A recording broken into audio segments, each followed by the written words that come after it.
And I think that we are right now online. I'm going to ask here, please, somebody in the questions can tell me that, yeah, I can see your face. ¿Alguien puede decirme si estamos online? Just checking. Yeah, no problem. I think so. Creo que estamos. Creo que estamos online.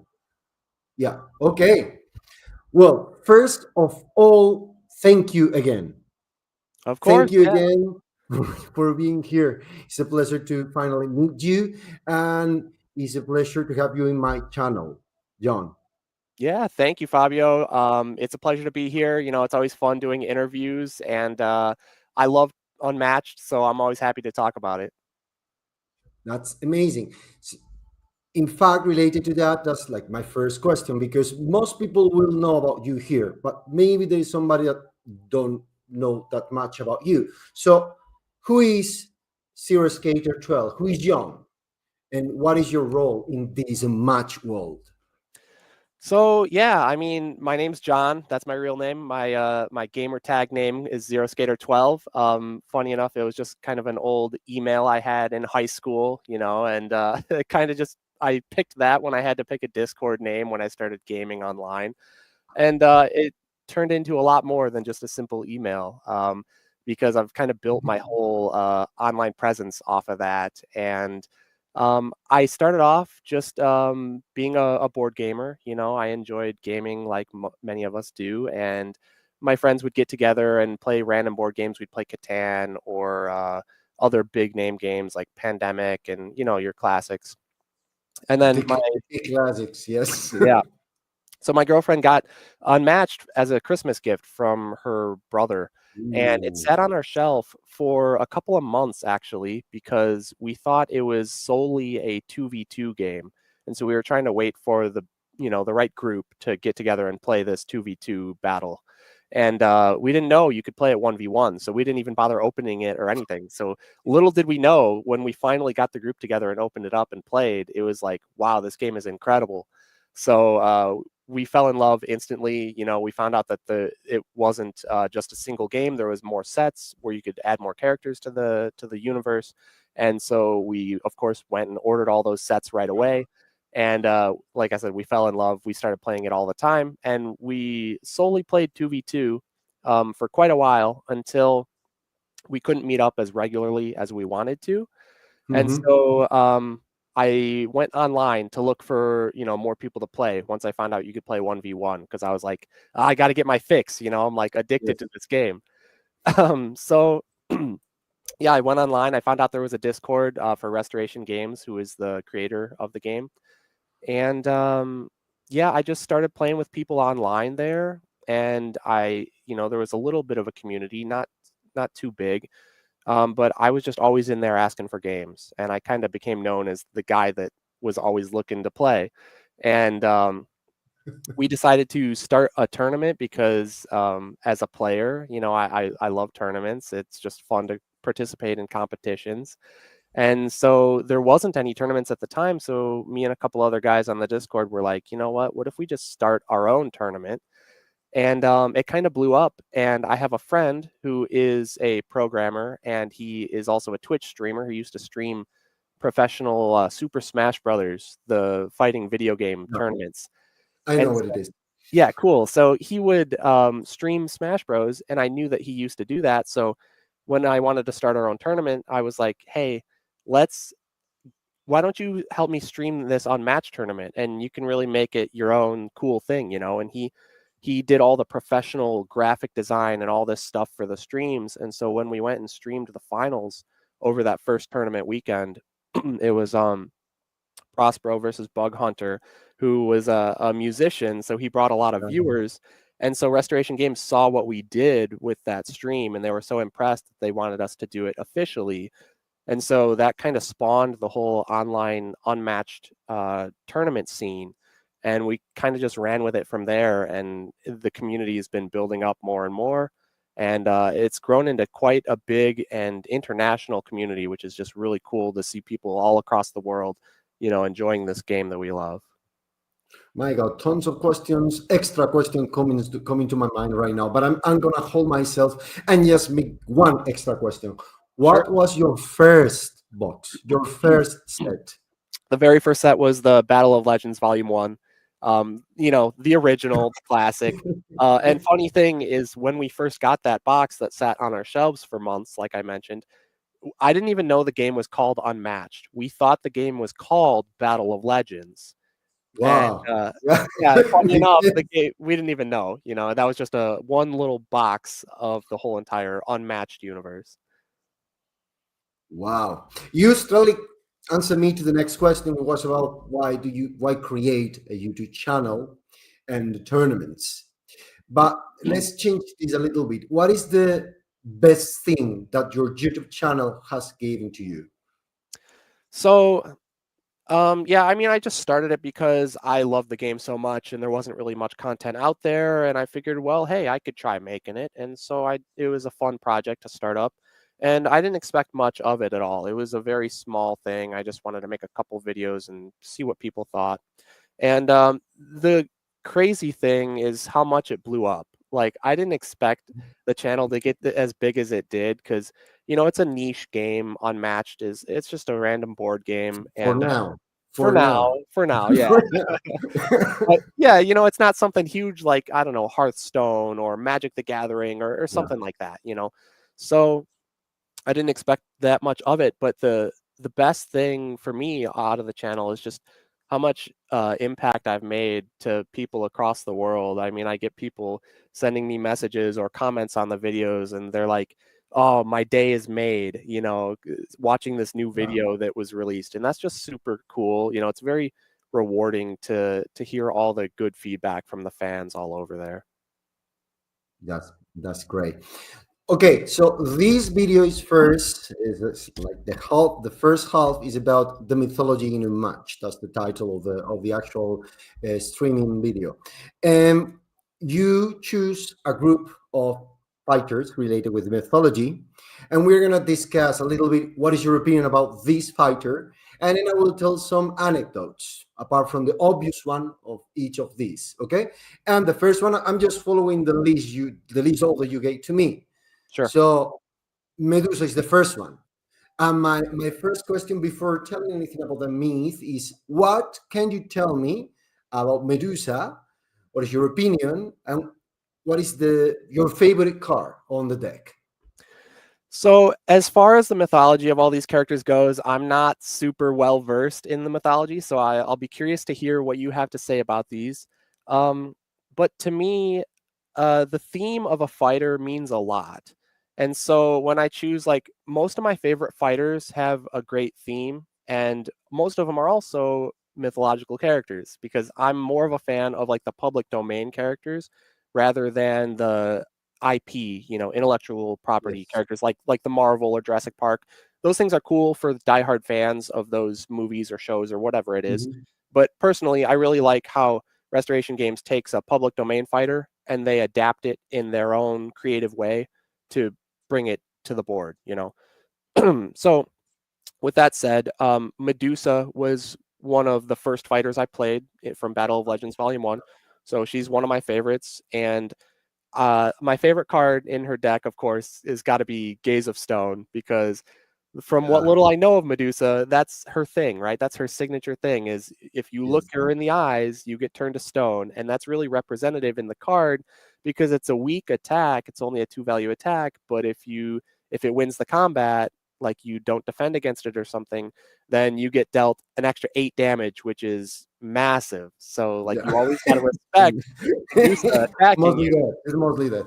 Yeah, so you don't Absolutely. want to get turned to stone. So that's got to be my favorite card in her deck. Okay, pues Medusa, in fact, I don't know if you know because there are several, in the Greek mythology, there are several versions of the same myth. And probably the most common now is the one with Poseidon, abusing her in Athena's temple. Do you know that story? Not so much, no. What's the whole reason? So Medusa is a funny thing. Is the daughter of old primordial goddess called Thetos. Okay, and another god that, if I'm remembering well, is Phorcys or something like that. And he was born from these gods with two sisters. The two sisters are the actual gorgons, with the snake hair, the green aspect, not with the stone power, but the ugly ones. Okay. But those were immortal, like her parents.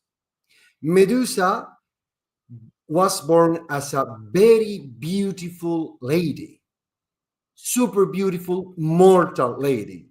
Okay. Okay. And because of this, let's say, human aspect, he moves to the human world.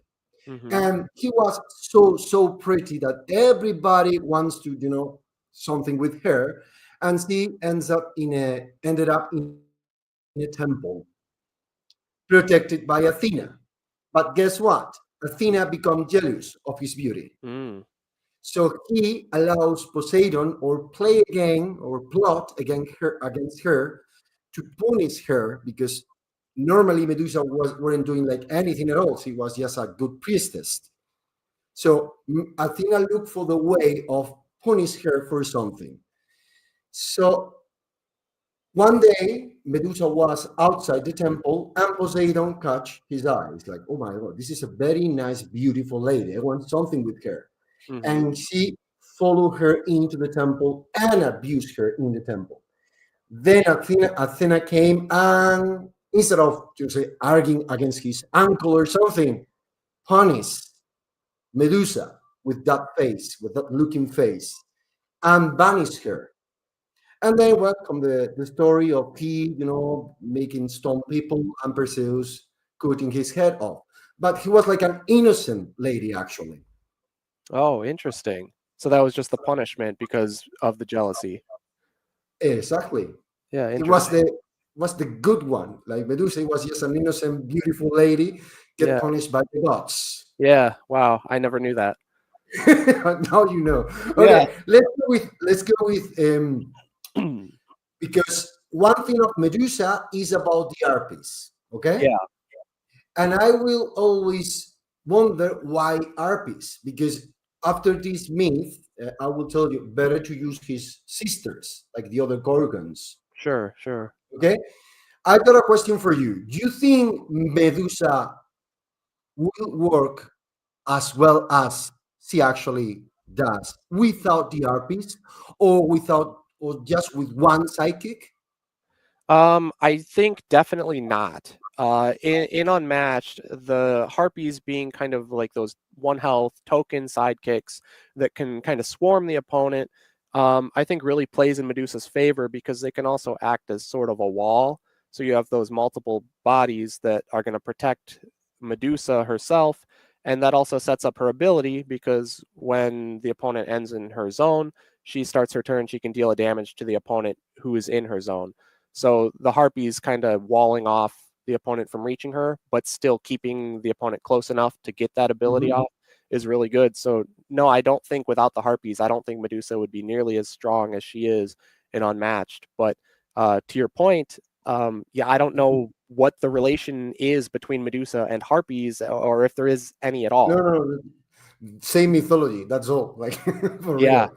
Yeah. Okay. Yeah. Interesting. I don't think she'd be nearly as good, but so in the game mechanics, I think it works great. But mythologically, I don't know. Maybe it's a stretch. Let's go with the next one, which is another big one, like a big one, like a Bigfoot. Here we go. So one of the favorite, I think it's one of the favorites, still one of the favorites. And the first question is the same as before. What can you tell us about this cat in the game? And what is your favorite car of Bigfoot? Yeah, so Bigfoot is actually one of my personal favorite characters. He's very strong, and he seems a little bit one dimensional to a lot of people because he just hits really hard. That's kind of his thing. But I think he's a little more versatile than people give him credit for, mainly because of his ability. Which, to answer your question, I think his ability is what really makes sense in his mythology because Bigfoot, he's supposed to be this elusive creature, that everybody tries to find and you can't find him. And so his ability in Unmatched being that if you end your turn in a zone where there are no opposing fighters, then you can draw an extra card. And so, being elusive, it plays very well into that ability.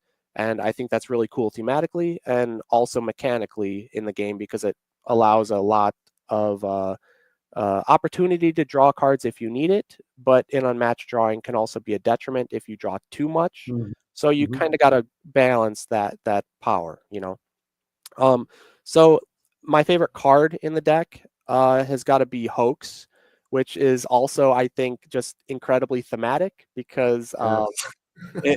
it plays very well being elusive, because after combat you're able to move yourself very far away from the opponent, which would, if they come in to attack you and you hoax away, you can get away and you can set up for your ability as well. And it's tied maybe though with It's Just Your Imagination, which is his defense card that is kind of an additional cancel or additional feint in the deck, if you're Yeah. familiar with the game. And just the tagline, It's Just Your Imagination, I think is just Very hilarious. good. And the I think art on the card is incredible as well, because it shows like it's almost like a mountain, but like Bigfoot's face is kind of shaped into the mountain. And so it's like, is he real? Is he not? I don't know. I think is, I mean, the name and what it does is probably that could be my favorite. Like, it's just imagination. Yeah. There is so much behind it, but the Bigfoot is a very United States thing. Like, you got also like similarly like the Wendigo, kinda this mystique. But what I do for this is that I find you some other Bigfoot or what it is in English, Sasquatch. Yeah. How is the pronunciation? Yep. Sasquatch. Sasquatch. Yep. Other Sasquatches of the world. So let me show you. Okay, let me present, sharing the screen and the whole screen, the whole stuff. So the most common one is the Yeti, obviously. You know Oh, this one, isn't it? yep. Can Yep. you see it? I've heard of Yeti. Yeah, this is very cool how I can see this. Yeah. But we got another one like in Asia. This is from Asia, but we want also the Mapi Wanari. Interesting. I've never heard of this one before. And from the Mongols will be the Almas, which in Spanish will be translated as soul, but it goes its own name, Alma. Cool. This one's new to me as And well. this is very bad food. The Yowie. The Yowie. Where is this one from? Yeah. The Yeti is from or the abominable snowman. Yep. That's the name, isn't it? Yep. That's from the Himalayas. That's from Asia. The Yowie, the last one, was from Australia, Okay. and the Mapinawari is in South Africa, actually. Yeah, very cool how there's different kind of different takes on the creature, in different regions. Very cool. Oh my God! Don't kill me, because my fans from South America is gonna kill me. The Mapiguanari is from South America, in fact, not South Africa. My mistake. That's on me. But we got several kind of monsters that are elusive and move around the world and are looking for on this cryptozoology. Is that right? Yeah. Cryptology, like cryptids. Okay. Yeah. Those are very interesting. Okay, if you could design one of these monsters, what will be the other that you will design apart from the Bigfoot, the Yeti, the Yowie? What is the one? I'm just curious. I like the Yeti. Just personally, I'm a big fan of like snowy ice themes in games, so it would definitely be the Yeti. And what kind of personal skill would you give him? Do you have something in mind? It'd have to have something to do with like the ability to freeze the opponent. It's got to have some kind of ice theme tied to it. Okay, let's go with the next one. Mine will be also the Yeti, of course. Yeah, cool. Of course, it will be that. Yeah, it's the So best here one. we go with my personal favorite, because Achilles is one of my favorites of all time. Okay, cool. Let's go with the usual question. So what can you tell us about Achilles in the game? What is your favorite card? So it might be an obvious answer, but my favorite card is the Achilles heel, because it's just perfect. Like the famous thing about Achilles is that he's like this ultimate warrior, you know, but he's got this one weakness, you know, the Achilles heel. And so I think they did a really good job putting that into his card. And while it's not like the best card or the most exciting card, it does make for some really fun moments in the game. Not so much for Achilles himself, of course, but more for the opponent. Yeah. Because, you know, when But they, it's a funny moment. It's a funny moment. yeah, exactly. Regardless, it's just a fun time. And so when the opponent, you know, throws their big attack over the Achilles heel and then they get a surprise additional action that they didn't Yes. plan on, like, oh, this is awesome. I can attack you again, you know? And that just makes for some fun, explosive moments in the game. And I think it's super thematic. So that's got to be my favorite. I will be with you with I mean, it's the one. And Yeah. what do you think about Patroclo as a sidekick? So I'm sure it, like, I don't know about him much from the lore personally. But I do like, if indeed in the lore they were very closely related and, you know, Achilles cared a lot about Patroclus, then if that's the case, I think they did a fantastic job implementing this into the theme of the character in the game, because you know, you normally you want your sidekicks to stay alive, and when Patroclus goes down, you know, Achilles gets very upset, gets very Yeah. angry, and this rage fuels him to be like super powered, you know. And I think that's a really cool theme to go with. Well. I'm gonna tell you something very funny about Achilles and Patroclo. First of all, Patroclo was his cousin. His Technically cousin. speaking, was his cousin. Okay. Well, in most the most of persons, Achilles, when he was young, when he was very young, you know the story about his mother, the Titan Thetis. Just, you know, No, putting in go ahead. the Tell so me, tell me about it. he becomes immortal because his mother, who was a Titan called Thetis or Thetis, I don't know the name in English. Sorry, Okay. submerge, okay, him in a river, Okay. but she holded him for on his Held him knees. by That's the the heel. reason. So this part of the body wasn't submerged and Right. weren't immortal. No. Right. But the funny thing is, at the same time he do this, he did this. Sorry, he did it against the god, the will. Sorry, the God's wills. Okay. Okay, so the gods weren't like happy about a mortal becoming immortal. Right. Right. And then comes the classic, Mm. warning. If he ever makes it work, he will be the best warrior of all time, but he will die. He will raise the glory. He will reach the glory. He will be known all for, I mean, for all the story, all the history, but he will die. Then his mother, Thetis, put him in the do you say court, the people in the castle is the court. The court. Yep. Hmm. Yeah, put it in the court of the king Lycomedes and dress him as a hare. Oh, okay. He spent the first 15 years or 14 years being a woman. Wow, I never knew that. I had no idea. Yes, absolutely. And the funny thing Okay. is, Odysseus, you know who is Odysseus? The other big one of the mythology was the clever one, okay? Was the Batman of the old mythology. And Okay. he get into the castle looking for Achilles. He know that Achilles was there, and this Achilles was a great warrior and was destined to very big things. And then dropped a bunch of weapons on the floor. And then Achilles, dressed as a woman, picked one of the swords and start, bouncing it. Uh-huh. And that's how they discover Achilles and took him to the Troja's War and die. Wow. Okay, I never knew that. So So, Achilles, that makes another sense with Patroclus now. yeah, yeah. Yeah, definitely. That's interesting. That's a Greek twist. That's a Greek twist. Absolutely. Yeah. Yeah. Interesting. The more you know. This is cool. I get to learn a lot, you know, more about these characters. That's very cool. Do you now design or change any car knowing now you know about this travesti pass? Because it was like a travesti for real.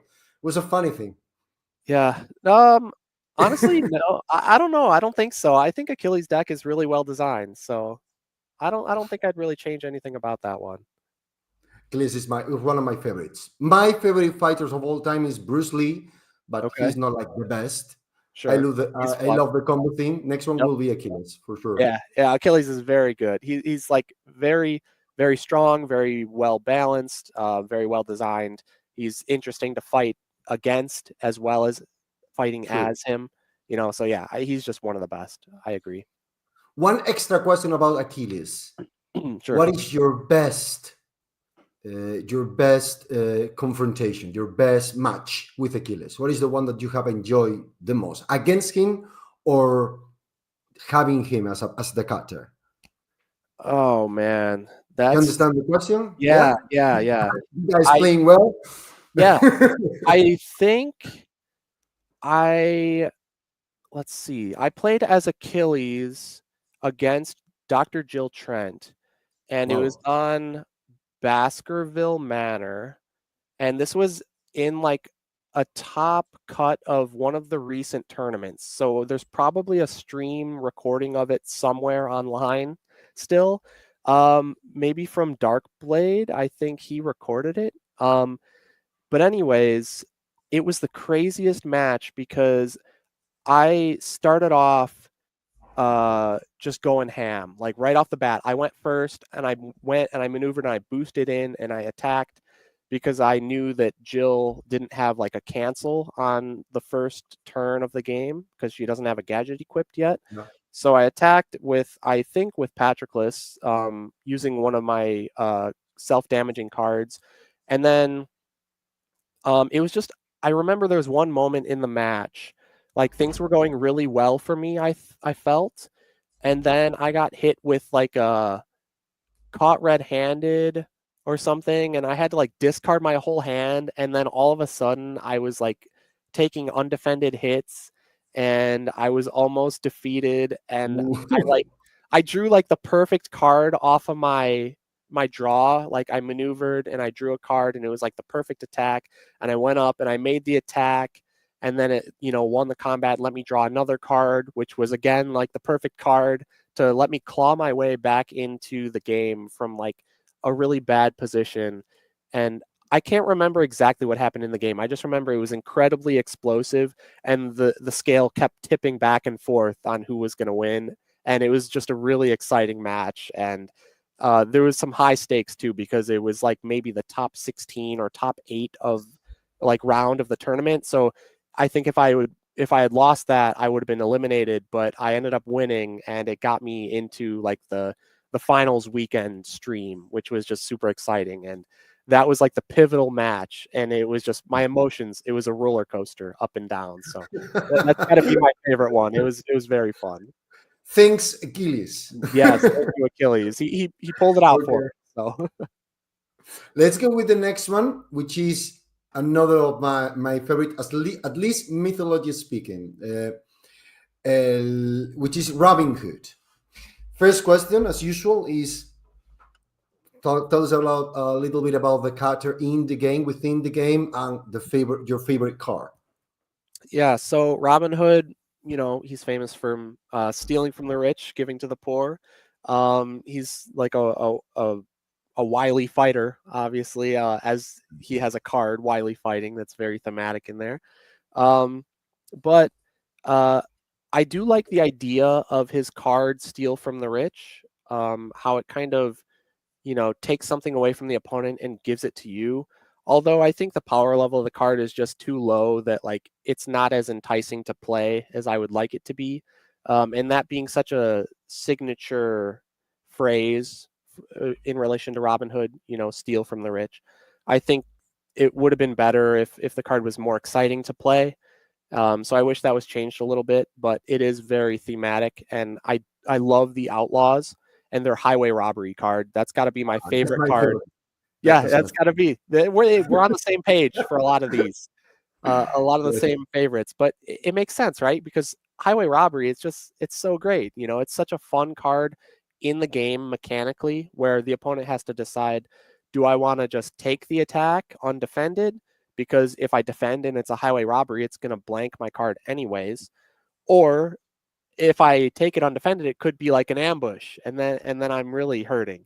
So I think that mind game of whether or not to defend the highway robbery is very fun. And I think it's very thematic as well, for such a wily fighter like Robin and his outlaws. One of the funny things about Robin Hood that I love to tell is that there is a theory out there about Robin Hood being a gestalt, I don't know if I am mispronouncing this, gestalt character, which means that he wasn't a person itself, but in a way he was as famous during the medieval ages. The name Robin Hood became famous, and therefore many people claim to be Robin Hood. Oh, So the name Robin Hood become like a social, like a social weapon or something. Always people attacking to the rich, defending the poor, that kind of behavior, and these people claiming to be Robin Hood or the Merry Man. And it's a theory because there are some, how do you say, like there are some proofs that there was a Robin Hood, but they can identify who was who. It's like the Jack the Ripper thing. Okay, yeah, interesting. is becoming like an ideal itself. It's very, very interesting. Yeah, that is very interesting. So you're saying they suspected that there was indeed a Robin Hood, but they Yeah. couldn't find him or identify him. They couldn't pinpoint who was Robin Hood. So you mentioned Batman before. It's kind of like that too. It's like people know of the Batman, but who is Batman? Nobody knows. So like that's funny that Robin Hood was kind of like, yeah, he's the original Batman from the medieval ages. Absolutely. I think you got several Robin Hoods or kind of Robin Hoods in the United States, like characters like these Robin uh, famous people, robbers. Sorry, these famous robbers. The Sure. first name I'm just coming to my mind. This is an off question, but is Bonnie and Clyde. Uh-huh. That will be such an. I just made it. That will be such an amazing character in the Yeah. game, Bonnie and Clyde. That does sound like it'd be an interesting one. I know you could also Billy the Kid. That's another great one, Yep. Yep. depending on the story, isn't it? Yep.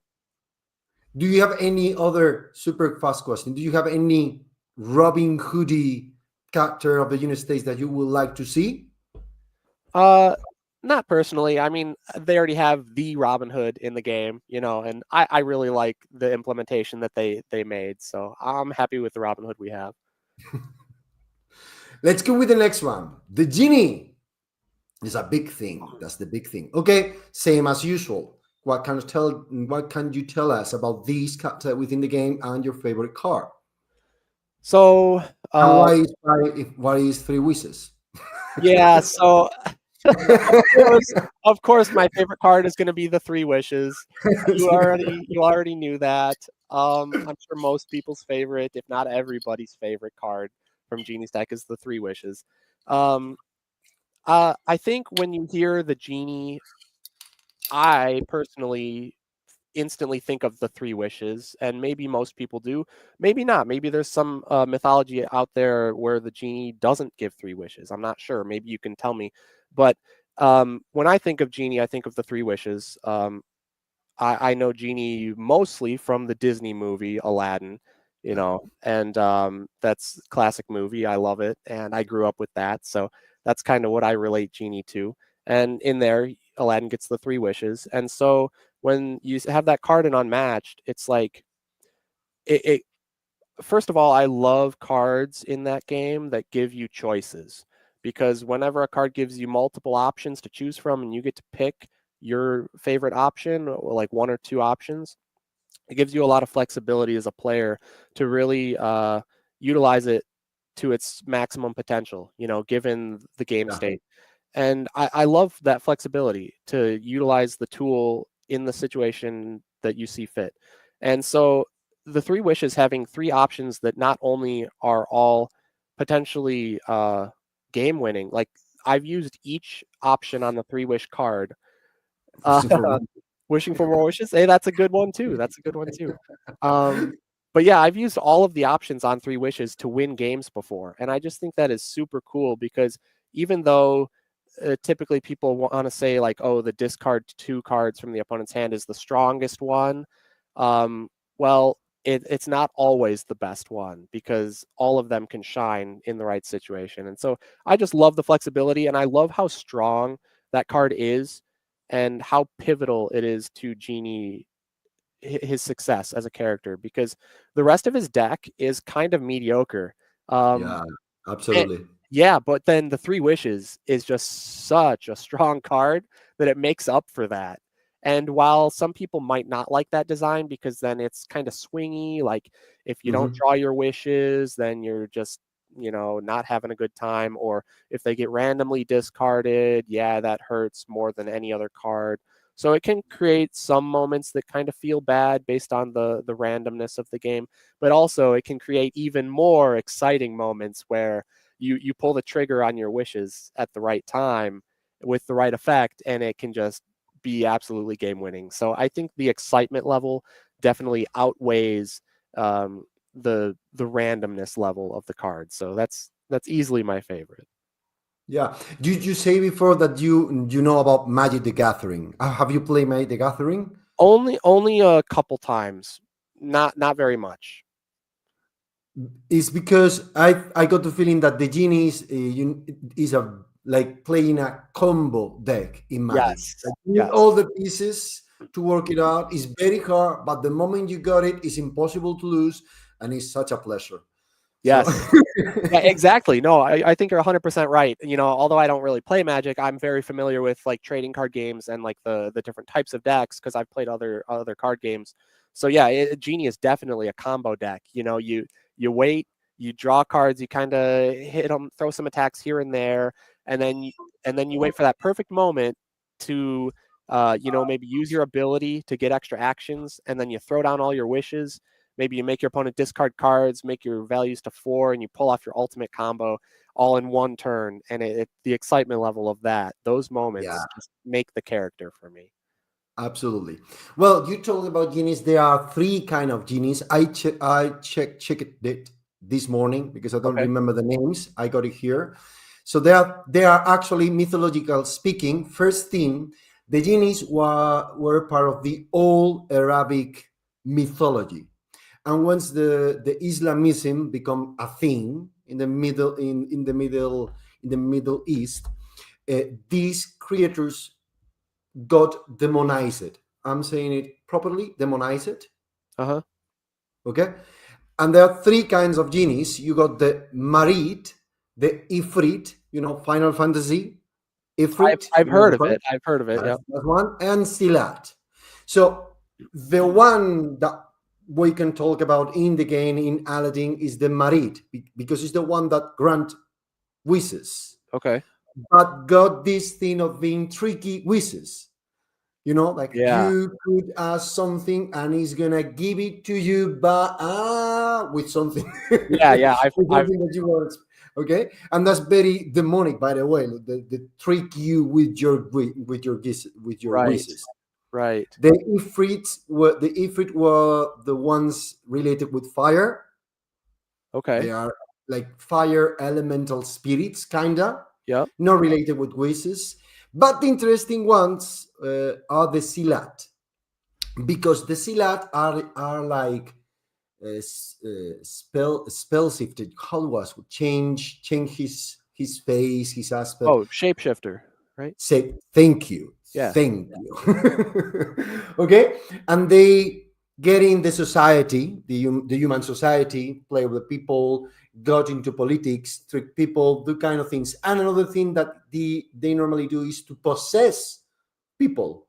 Oh, interesting. And the funny thing is, they possess these people to do their own will, Mm-hmm. but this person who has been possessed is immediately more clever, more cunning, more wiser, and these feats remains once the genie abandon the Oh, person. So it's Interesting. not that bad. Yeah. So they kind of get leveled up. Yeah, absolutely, absolutely. And talking about spirits, this is a nice one. I don't want to say the name too many times, so Right. That's right. yeah, just in case. What can you tell us about Bloody Mary in the game, and what is the favorite card? So I think Bloody Mary in the game is a very cool character. She's a little bit underpowered, but I think she's really unique and fun because she has a lot of theme with the threes. Of course, that's the famous Yeah, thing is you don't say her name 3 times, otherwise you summon her and bad things happen. Um, but in the deck, in the game, her ability is if you start your turn with 3 cards in hand, you get to gain a third action for that turn. So there's 3 cards, 3 actions. I think that's super cool. And then there are a number of cards in the deck that benefit off of being played as a third action. Um, Her famous one is the one that becomes a massive 7 value attack. If yes. you attack as your third action, and I think that is super cool. Um, but funny enough, my favorite card in the deck has actually got to be Broken Glass because there's also a lot of stuff in her deck that revolves around mirrors and glass, just artistically in the cards. I think that's super cool. And Broken Glass is just such a fun card in my eyes because it kind of does something that no other card does, and that's modifying its value. And you can Yes. go up or down. And Yeah. you would think that, well, why wouldn't you always just go up? Well, you might not want to go up because let's say you are defending with the card and they throw a 2 value attack, and Broken Glass is a 3, and it can go up to a 4 or down to a 2. And so if you defend with this when it was used, let's say you had 4 cards in hand. Now, let's say you had 3 cards in hand, if you were to go up, yeah, you're not going to take damage, but also now you're only going to have 2 cards in hand. So with this card, you could go down to match your opponent's 2 value, which is then going to trigger its effect and let you draw a card, keeping it 3 cards in hand, which means then you're going to start your turn with the 3 cards, triggering your ability to get 3 actions. And so there's just a lot of interesting plays because sometimes it's a balance of, well, do I want to bump up the value so that I'm not taking as much damage? Or do I want to go down so that I can try and match their value and draw cards? Like, do I want to draw off of this or do I not? And that all revolves around her ability of starting with 3 cards. That's what she's all about. And so I think Broken Glass is just really unique, and it's kind of, in a way, the glue that holds that whole theme together for me. Would you like more ghosts in a match, like as a thing, like a whole set of ghosts or something? Yeah, I would personally. I think that'd be really cool. I think Bloody Mary is kind of unique in the sense that she's more horror themed. There's not really a lot of horror in Unmatched, and some people really, really enjoy that kind of stuff. Yeah. So I think having more ghosts and like spectral, themes in the game, I think would be really cool. And it's cool that we have Bloody Mary, uh, you know, for that. But I would like to see more. There are other Bloody Marys in the world out there. In fact, there is this is the anecdote in Spain. Most of the people that are actually watching this video right now, or the 8 persons that they are here right now, will know about Veronica. Veronica is or Bloody Mary. It's the same story. So Okay, if okay. you say the three times his name, you got a very bad night. Yep, But yep. there is another one in Japan, which is Hanako-san. Hanako-san is the Japanese Bloody Mary one, and this is very, very creepy, like very disgusting. The others are there is a urban legend in Spain about this Veronica lady, in which if you say the name, they will pay you a visit during night. But if you treat her well, he will give you something good when you wake up. Huh. But if you didn't invite her or treat her bad, you will, well, end your life that night. That's the thing. Yeah. Anako is always bad, bad, bad, bad, bad, really bad.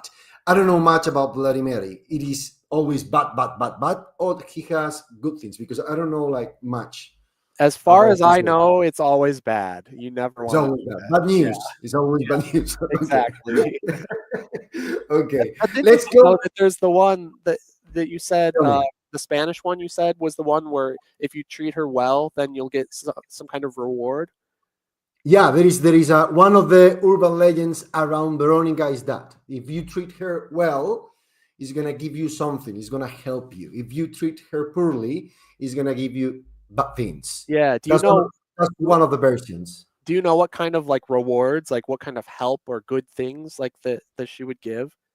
Do you have I some examples? I when the first time I read about this, it was kind of like I don't know if you know about the Banshees, the Irish Banshees. Banshees? See the Banshees, the one that Okay. scream a Yeah, lot. yeah. Uh-huh. So originally speaking, in the mythology, these ladies give you a warning when somebody in your family is close to death, so you can do something about. So the first time I read about Veronica was the same idea that he Okay. told you somebody's in danger or give you an advice for having a best future. That's Okay, the okay. thing. Yeah, interesting. Interesting. Let's go with the Beowulf right here. So this is the no, we got this and the other one. So there are only two, and then we will fully into the mechanics and the wall of unmatch. So the first thing of Beowulf, tell me as usual, how is the character played in within the game, and what is your favorite card?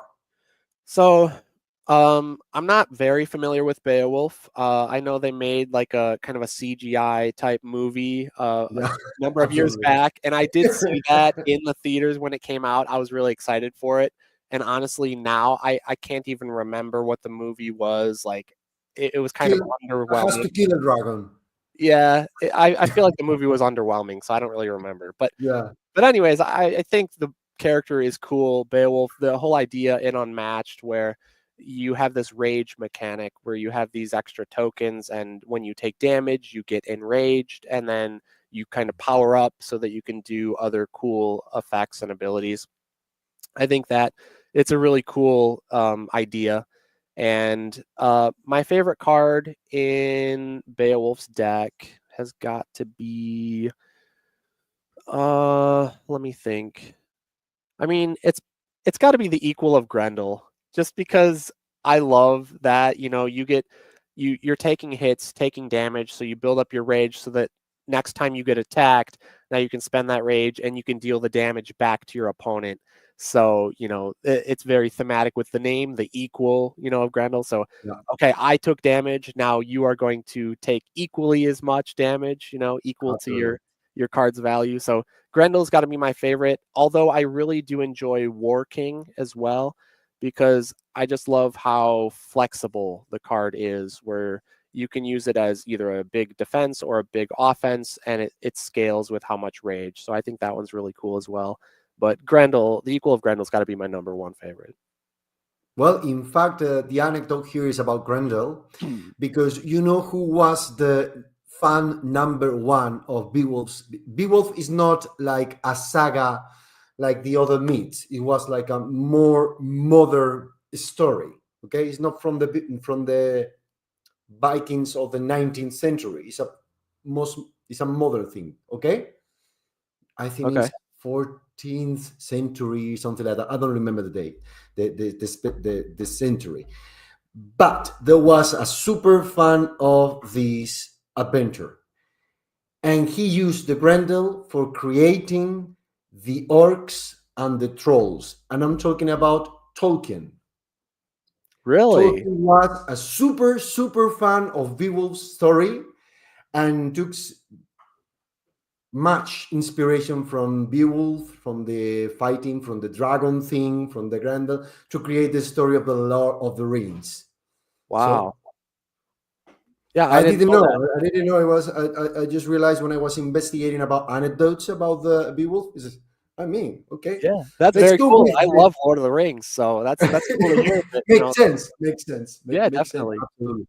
Yeah. Let's go with the last one. Poor King Arthur. Poor King No, Arthur. poor King Arthur. Okay, could be my favorite character, like in name, could be my favorite mythological character of the entire game. In game is the worst. But Yeah. okay, so what is how how is or why is King Arthur that bad? And what is your favorite character? And why is Excalibur probably or Lady of the Lake? One of the two. Sure, sure. So King Arthur, I don't really see a lot of theme, honestly, in King Arthur's deck. Like when it comes to relating to the mythology, I don't granted I don't know a ton about his lore and mythology, but the deck, like the ability anyways, doesn't really seem to fit him. It just seems like something they made up mechanically to try out in the game rather than to lean into his theme. And maybe I'm wrong about that, but that's how it seems to me. It seems kind of random.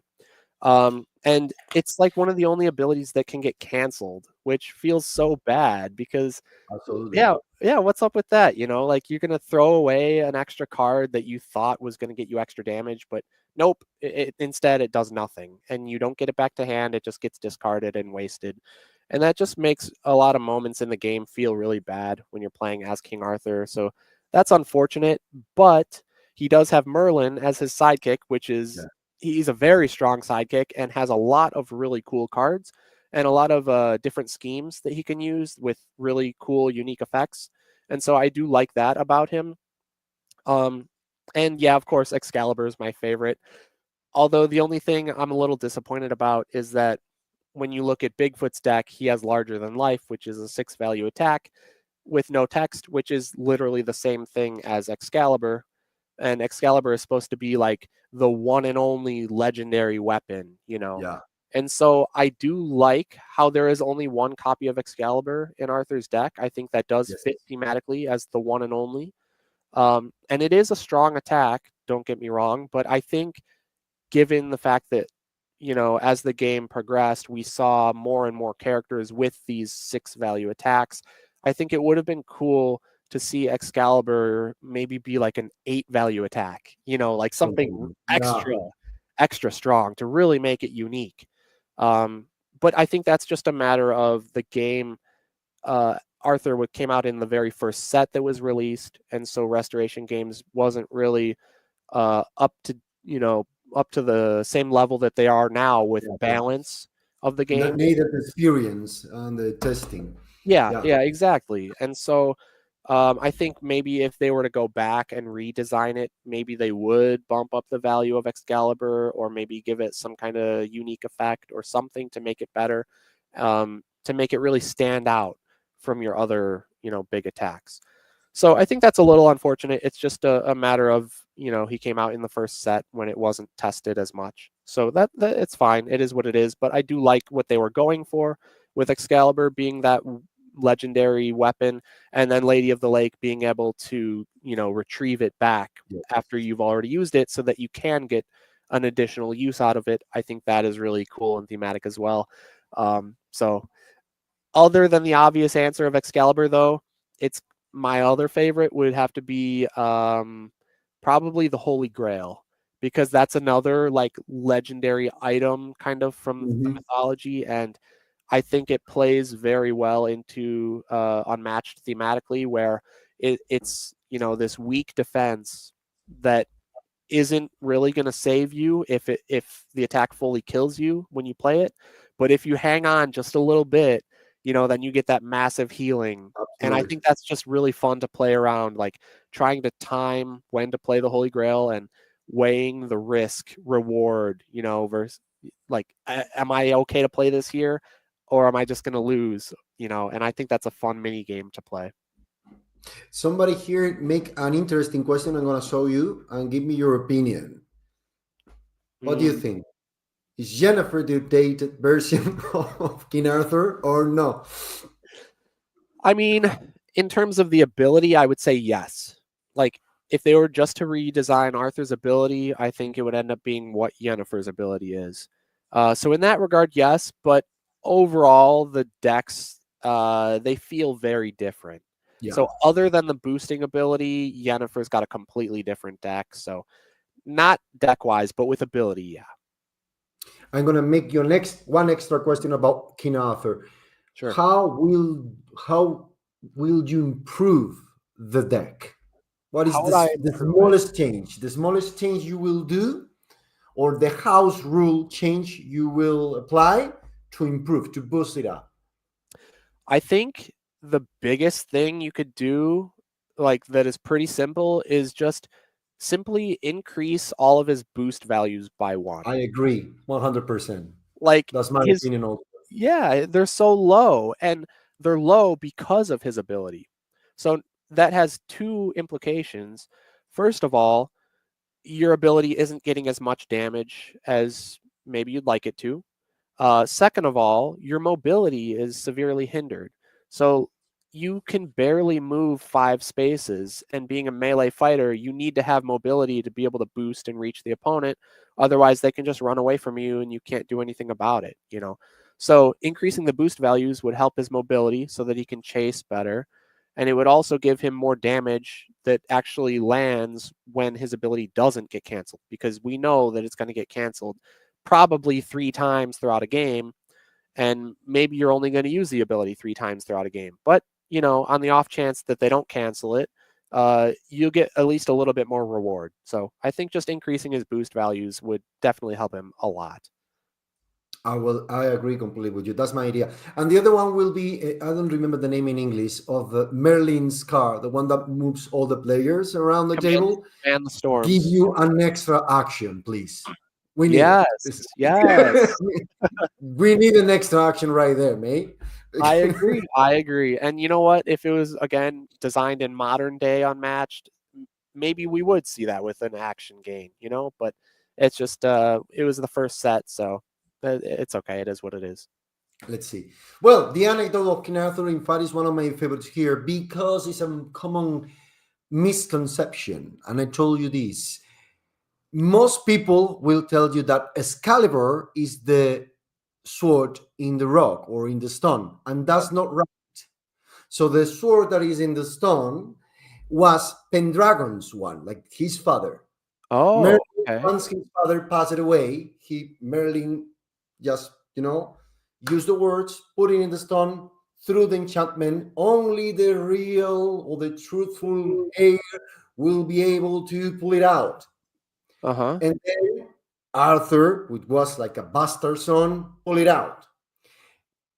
When he's fighting against the first knights that later on will be their round table knights, his sword, the King Pendragon's sword, got broken. Okay. And then Merlin's took Arthur to the lake. And the lady of the lake gave Arthur in that moment Excalibur, which is unbreakable.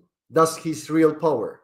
Oh. But most of the myths will tell you that the real power of Excalibur isn't the sword itself. It's the scabbard. You know the scabbard when you put the sword? Uh-huh. Because according to the myth, will Arthur has this scabbard with him, he couldn't be wounded at all. He Wow. cannot do it. And he lost it just before the fight against Mordred in Camlan Oh, when no. passed away. That's the thing. Yeah, so that was his downfall. He lost the scabbard. Yeah, absolutely. It's not the sword, it's the scabbard itself, the Wow. over thing here. And Okay. it's not in the deck. We need it in the deck. Oh, yeah, we definitely need that in the deck. That's funny. Yeah, I didn't know that. Also, I didn't know, like you said, you know, so he pulled the sword out of the stone, and then he Yeah. used it and it broke, and then he went to the lake. I thought the Lady of the Lake repaired the sword, No, but no, she gave a completely different sword, which was Excalibur. absolutely. Okay, And okay. there is in some versions of the myth, with some authors, there is a second Excalibur, and Really? it's called Arondich. Arondich. Arondich was Lancelot's sword Oh, okay. because Lancelot was raised by the Lady of the Lake. Gotcha. Now, did the Funny Lady of thing. the Lake give the scabbard with Excalibur as well? Let's discover. Yes, The yes, scabbard was with the sword. Yeah, okay, so she gave that to Arthur. absolutely. Okay, gotcha. Yeah, interesting. Didn't know. Absolutely. Well, this is the mythological part here. So now let's go to the interesting one, which is the mechanics, the future Oh, of a match, and all of that. So I hope you have enjoyed these small anecdotes about the mythology behind the characters. My first question here, well, of all these playable characters, what is your favorite? Okay. Of sorry, here. This is the one. What is now you know the mythology? Who is the best adapted character, and who is the worst in your opinion? okay. Tough question. Let me look at the list a little bit here and let me think about this.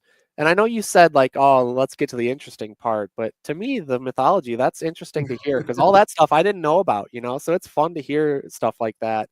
Uh, when it comes to, you know, the characters and the competition and everything, this is all old for me, you know. I've been talking about this stuff forever. So to me, the mythology, that was cool. But let's see. Which one is the best adapted? Um, and who is the worst? And we're just talking about a theme tied to the mythology, correct? Yeah, Like we're of not this. talking about This power one. level or anything. We're just talking about the Yeah. theme. Yeah, I think I think Bloody Mary. I would have to say Bloody Mary is the best adapted. It's got theme all over it. I mean, like I said, with the art, all the mirrors and stuff in the art, and then all the threes, you know, running all over the place, like the ability, 3 cards in hand, 3 actions. It just all speaks, you know, Bloody Mary. So I think that's probably the best adapted one if I had to pick one. Close runner up, maybe the genie, because the 3 wishes really do feel like 3 wishes. Although now that I know that there are other genies, which like the Ifrit, which is the fire spirit one, and then I can't remember the name of the third one. Started with an S. Silat. Silat. Silat. Yeah, the Silat. That one, they you said they're not about wishes; they're about shape shifting. So Yeah. now that I know that there's more types of genies, maybe it's not the best adapted because you could have picked any one of those. Um, I think the worst adapted one, um, like I said, it's got to be King Arthur. Not because of power level, but just because I don't feel like the ability screams King Arthur to me. I think Merlin is well adapted with all of his different spells being schemes, but overall, just the ability for Arthur doesn't make sense to me. So I would have to say him for the worst. Kind of related question. Okay, before moving to the rest of stuff, one last question about these characters. Among these, is there any specific character you were super excited about, but once you try it, you got disappointed, and the other on the opposite, some character that you say, "Wow, this completely sucks," and then become amazing for Okay. you? Yeah. So I definitely have an answer for each of these. So the one I was really excited for was Beowulf. And I really just I liked the public domain characters. So when I found out that it was going to be Little Red versus Beowulf, I was super excited. I thought the theme, kind of the play on words for that set, like uh, Little Red, you know, and the big bad wolf, Beowulf, I thought that was very clever. And so I Yeah. was just really excited for the set in general. I was excited for both of the characters. I thought I'd play both of them a lot. And when Beowulf came out, I did play him a lot. I intended on kind of having Beowulf as one of my main characters for tournament play and whatnot. Um, so I was really excited. And when I found out about the rage mechanic, I was like, wow, this is super interesting. So, like, you're going to have to decide when you want to take undefended hits in order to gain rage and kind of weigh the risks and rewards of that. And then I was disappointed because I found that um, it wasn't really a decision of when you want to take undefended hits. You're kind of forced into it because of the makeup of his deck. Like, there's not a whole lot of quantity of defense cards. And so often it's not a question of should I take the hit undefended? Yeah. It's, well, I have to take the hit undefended because I don't have any defense. And that feels really bad because then it's not making calculated decisions. It's just, well, I guess I have to. So that was a bummer. As well as, I think not only does he not have a lot of defense cards, the problem is especially that half of his defense cards you only want to play at certain times. So when you have only working in hand and you don't have any rage, or maybe you only have one rage, you don't even want to play it because it's like, well, max value, this can, if I only have one rage, it can only be a 3. Otherwise, if I don't have rage, I'm not playing it as a 1. I might as well save it at that point. And so 3 out of 12 are the War Kings, and then 3 out of 12 are the Grendels. And Grendel, again, you're never going to want to play Grendel without having 2 rage. And that's 2/3 of your max rage. So that's a good amount, right? Yes. So a Grendel and War King, that means half of your defenses, which are already low in number, you only can play at certain moments. So they're very restrictive. And your other 2 defenses are Feint and Skirmish. Those are fantastic defenses. That's good to have. So not complaining there, but that's only 6 defense cards in the whole deck that you can kind of play whenever. Otherwise, the other 6 are, you're just too restrictive, like I said. So that was really disappointing. There just wasn't as much choice in the matter as I wanted there to be. So yeah, I was really excited about Beowulf. I gave him a good try. I played him a lot when he first came out, and I was just definitely disappointed in the long run, unfortunately. On the flip side, more excited to talk about, the biggest surprise was Genie, definitely.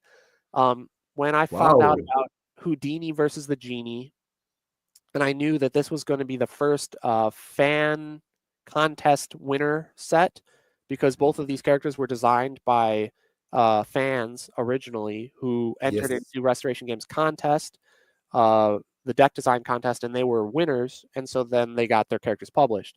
And that was super exciting. I was really hyped up for the set. Again, they were public domain after, I think there was a string of Marvel characters that came out. So like I was kind of sick of Marvel, and I was like, all right, we get Houdini versus the Too Genie. much marble out Yeah, there. Too much. exactly, too much. So I was really excited for Houdini and Genie, but everybody told me that I was going to love Houdini. And I don't play test because I like to avoid spoilers personally. I like to get the box, open it up, and then just shuffle up the deck and play with it without looking through it, so that you draw these cards and you never seen them before, and you read the cards and you're like, wow, this card is crazy. It's such a fun and exciting way to play a new set for the first time. Absolutely. So because I avoid spoilers, people are always telling me like, oh, you're going to love this character. People who play test, like people like, Baked Goods or Darkblade or whatever, other pinnacles of the unmatched community. And so they're always telling me who I'm going to love playing. And so I get excited, I'm like, all right, you think I'm going to love Houdini? I'm excited to try him out. And everyone's like, oh, you're going to hate the Genie. Everyone said I was going to hate the Genie because back in the old day, I used to play Invisible Man as one of my main characters, and he's very much focused on like exhaustion, like the end Yeah. game fatigue style of gameplay. And everyone said that I was going to hate Genie because he was completely the opposite, and he was all about like being aggressive.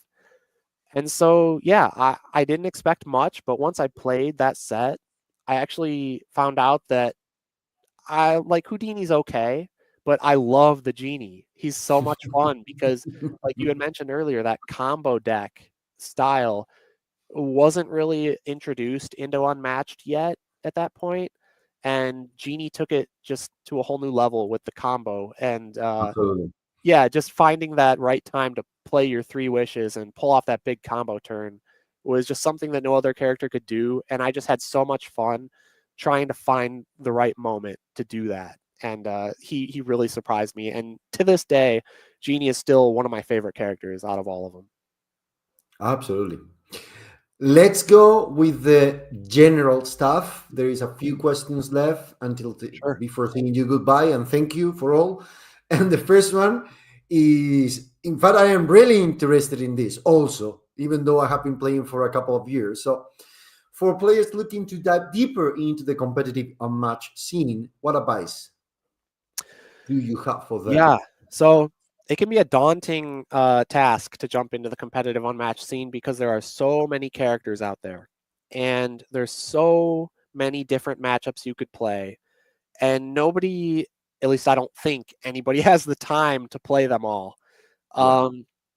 So because of that, it really helps if you just get involved in discussions around the characters and the matchups. And so I would really recommend to anybody looking to get into the competitive scene to join the Discord. There's the Restoration Games Discord, and then there's the League Discord. And so if you're not familiar with the website, there's League. Yeah, I know you late. Yes. Yeah, yeah, and well, any of the viewers as well, if you guys are not familiar, check it out. It's a great website. It's got all kinds of information on there. You can see like events hosted on there in terms of like results and whatnot. And there's fighter stats, so you can look up, the win rates of fighters against other fighters, and all this information. You can find all this data. It's a great resource.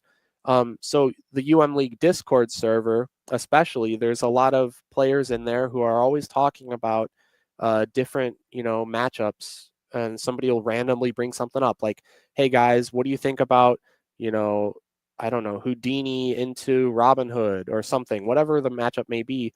And then people just talk about it. And so the more you get involved in discussions about these characters, you kind of learn secondhand about the matchup, even though you might not have played it yourself.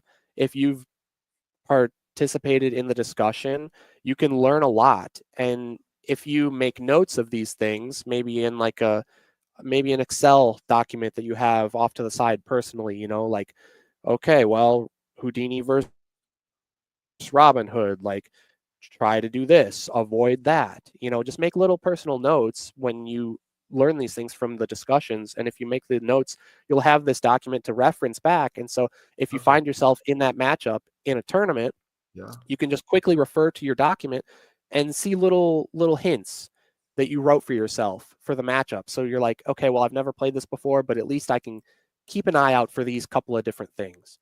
you That's a know great idea. yeah, Absolutely. so just get involved. The more you get involved, even if you're not constantly playing the game, the more you talk about the game and think about it, the better off you're going to be. Even watching videos, there's great strategy guide videos out there from people like Baked Goods, or if you like want to learn about characters, I have like my matchup of the month videos. I do like a deep dive into the individual characters before we get into the matchup. So if you just want to check out pieces of the matchup of the month videos to learn about characters, there's lots of videos out there that can help you, because again, ultimately, nobody has time to play all the matchups. So the biggest thing is just to get involved and try to take in as much input from different sources as you can. Okay.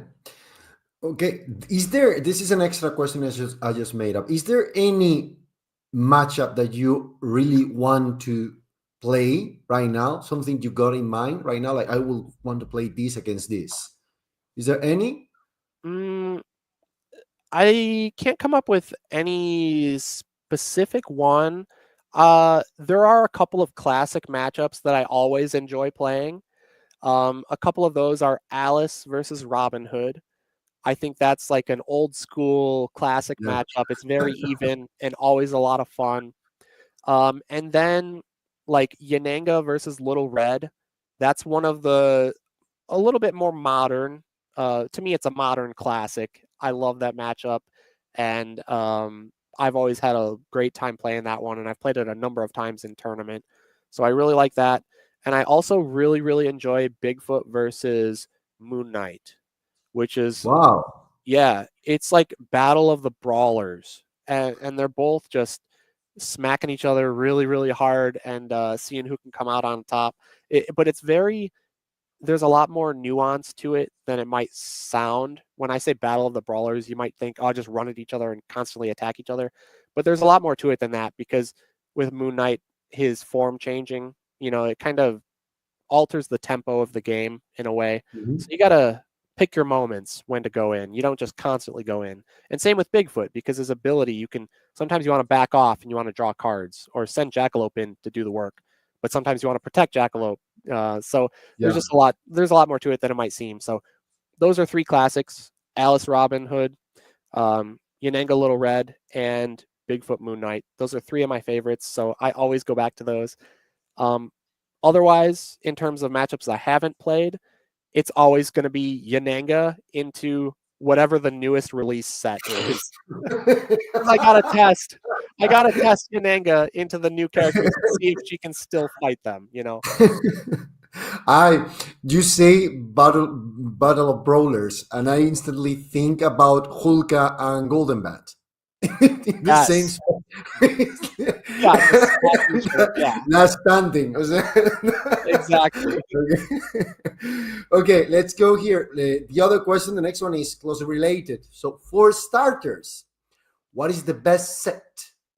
What are the must-have sets, and what is the best sets or order to buy these sets? Oh, that's a tough question.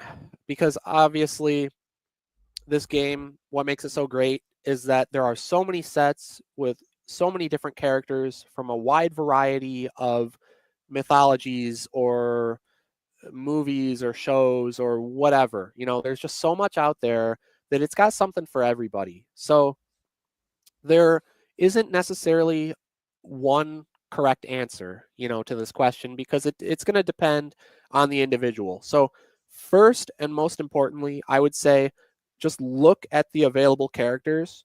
I'm sure you can easily just find a list online when you're looking it up, and pick the character that you gravitate towards the most and buy that set first. Because when you're first starting the game, the balance doesn't matter that much. You know, how powerful the characters are doesn't really matter. What matters is that you have a good time, you know, because you're just trying out the game for the first time. You don't know what to expect. You want to have fun. So pick the character that you really enjoy the most, from a thematic perspective, and just buy that set and try that one out first. So that would be my number one. But if you try out the game and you really like it and you want to dive deeper, and maybe you're addicted to the game like I was and you want to get all the sets, well, then you can go ahead and do that. But I think in terms of like value, there's a couple of sets that really stand out. And so the first set that has the best value, in my opinion, is Tales to Amaze. It's the Unmatched Adventures. And the reason being, simply because there's more content in that box than you'll get in any other box ever. Yeah. And that's because of the co-op gameplay, right? So that's the only set so far that you can play together with your friends rather than against each other. And that's just really appealing to a lot of people. Some people aren't as competitive as I am, and many other people are, and they just would rather team up with their friends against, you know, an AI essentially. And so that's what the Unmatched Adventures provides with the Mothman and the Martian Invaders. Those are like the big bad boss opponents that you guys get to team up against, and you can just play with those fighters in that box that come with it. You know, the Golden Bat, Jill Trent, Tesla, and Annie Christmas. Or you can take in any other fighter from any of the other sets and you can bring them into that as well. So from a pure value perspective, Unmatched Adventures has got to be the top of the list.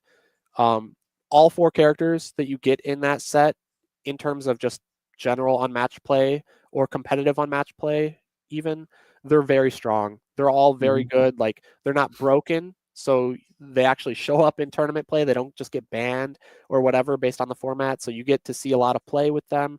They're very strong, very fun, very thematic, and just the value is the best. So Unmatched Adventures got to be the best.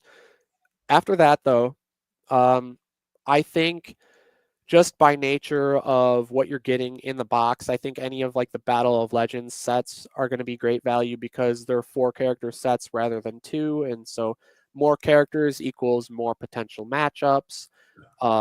You also get great 4-player maps, because if you like to play 2v2 with your friends, then you probably don't want to be getting the 2-player sets because those maps are only for 2 characters, right? You can't play a 2v2 on those maps like Sherwood Forest or Yukon that you get with Robin Hood Bigfoot, or the King Solomon's Mine that you get with Houdini Genie, right? Or Heorot from Little Red and Beowulf. You can't use those in 2v2. So although some of those maps are really good, like I personally enjoy Heorot a lot from the Little Red set, you can't use it in 2v2. So I think if you want to play that game mode, you definitely want to be getting the 4-player sets.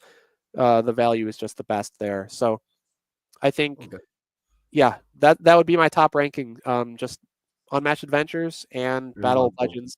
Battle of Legends also gives you just really unique characters that are from all over the place. So you can probably find something that you'll enjoy rather than, Marvel. If you're a Marvel fan, you're probably going to love it.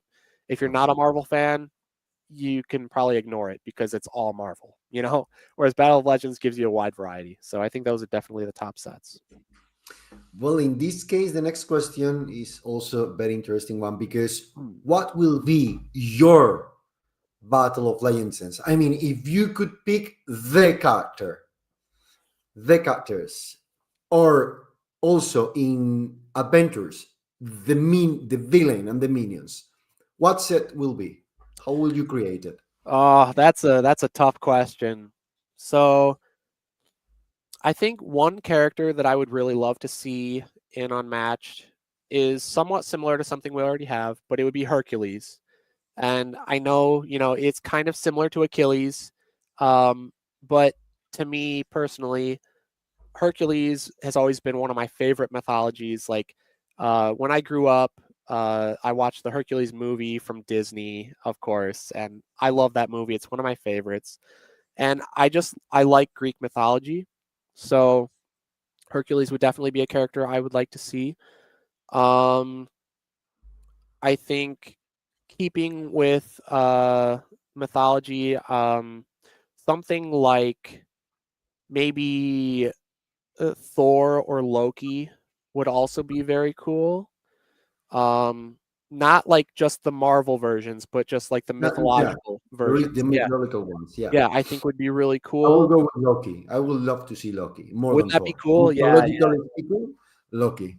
I agree, because Loki, you could probably do something really cool because he's like known to be Mechanics will mischievous. be You could yes. do some really cool stuff mechanically with a Loki character.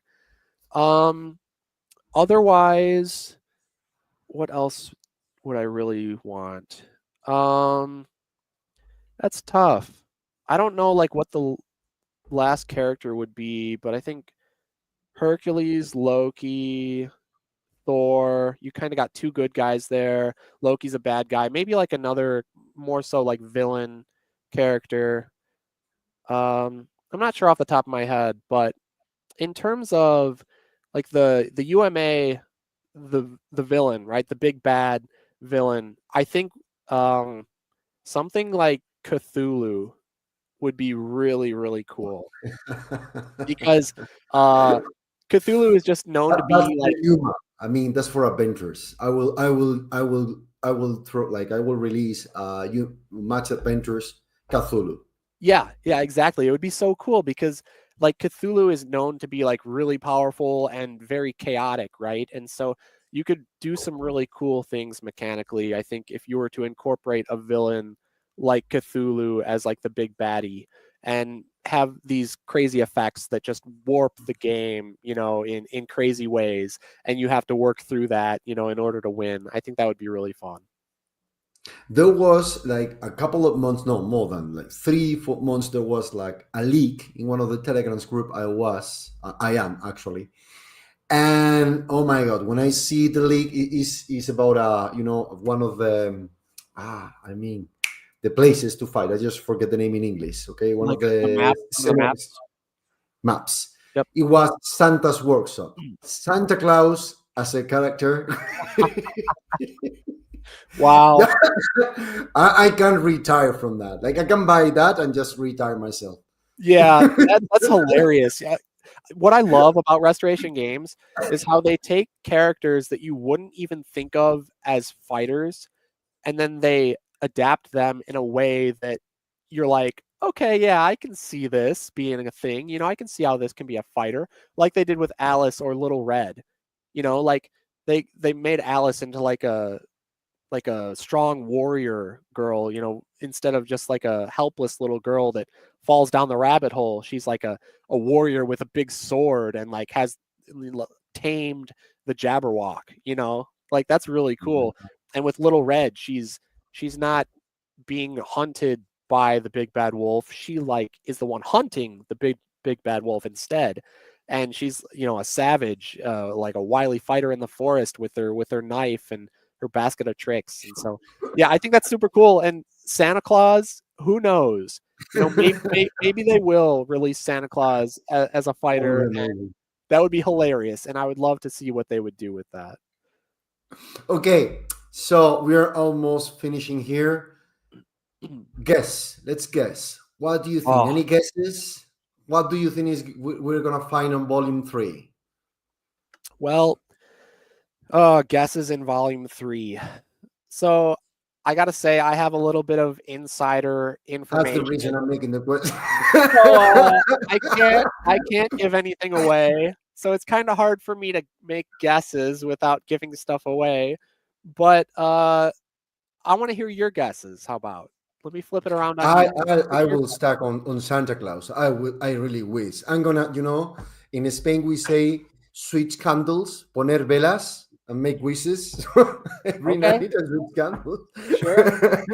And make wishes to see Santa Claus. Hercules will be another great one. In fact, one of my friends on the Telegram make me these questions: if Hercules will be or not, and I will go. Oh, you say Loki, and I will love to see Loki.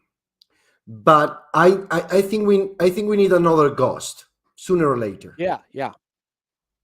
I agree. So I don't know. Maybe what's the name? Dullahan, the horse-headed man. Yeah. The headless horseman, right? That will be a great.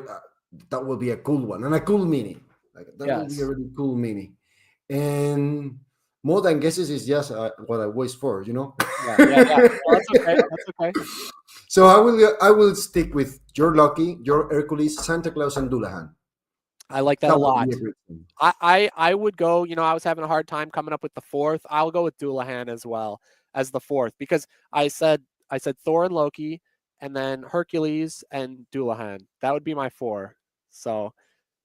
But I also would love to see Santa Claus adapted into the game. I think that would be hilarious, and I would love to see that as well. So all very good options there. Will be the elves small fighters or no? What do you think? No, please. I hope not. Please no. I'm not a fan of the small fighters personally. No, if there is somebody who is a fan of the small fighters, I mean, like. I mean, it would be thematic, I guess. It would work. Here it is, isn't it? Right? It is. In volume 1, Medusa, volume 2, we got Achilles, 3 need Heracles. Let's go. Let's go, Carlos. Yeah, I hope so. That would be very cool. Well, we're finishing here. So if you have any questions, you got like a couple of minutes to throw them all. I'm going to make you a question, although you have already answered it. So it's the same question I always make to my guests here. So what's your favorite mythology of all time? Yep. So as I said, it's got to be Hercules. I grew up with it. I love the Disney movie. I love just the whole kind of world that the Greek mythology creates and how it's interconnected with each other. And although I don't know much about it, I always do find it really interesting when I hear about it. And, you know, I would love to learn more about it. So I think there's tons of cool themes that you could take from Greek mythology and implement into games like Unmatched. So it's just like a wealth of opportunity in that regard for gaming. And yeah, Hercules is just so cool how maybe you could tell me his mythology from classic mythology versus like the Disney movie.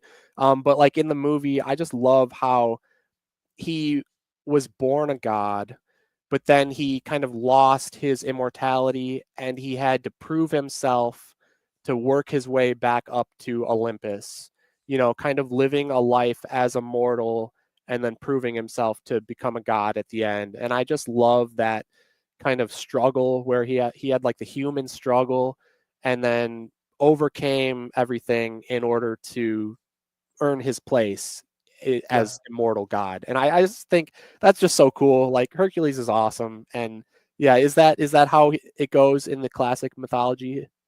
Yes and no. So let's say that what happens in the Disney movie is like the prelude, you say prelude of Prelude, the real sure. story, Mhm. because actually, yes, Hercules made Megara his wife. Uh-huh. He got children with her, but then because of Hera, anecdote here.